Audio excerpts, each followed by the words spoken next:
ఆంధ్రప్రదేశ్ అభివృద్ధిపై శాశ్వత సంతకమైనటువంటి మాన్యశ్రీ నారా చంద్రబాబు నాయుడు గారికి, విమర్శకులను మెజారిటీతో ఢీగొట్టినటువంటి యువ నాయకులు శ్రీ నారా లోకేష్ గారికి,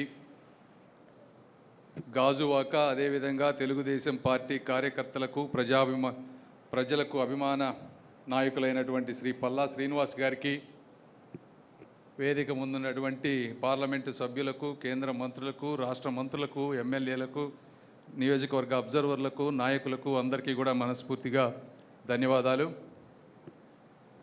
నేను రాజకీయాల్లోకి వచ్చింది ఫిబ్రవరి 2024.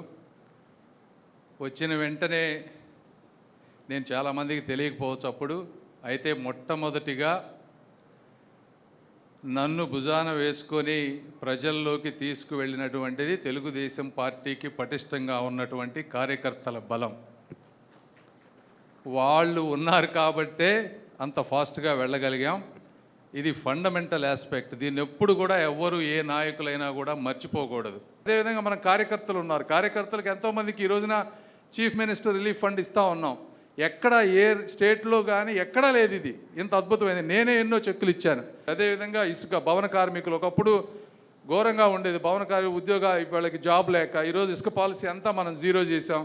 అలాంటి వారి దగ్గరికి వెళ్ళినప్పుడు అవి చెప్పగలగాలి.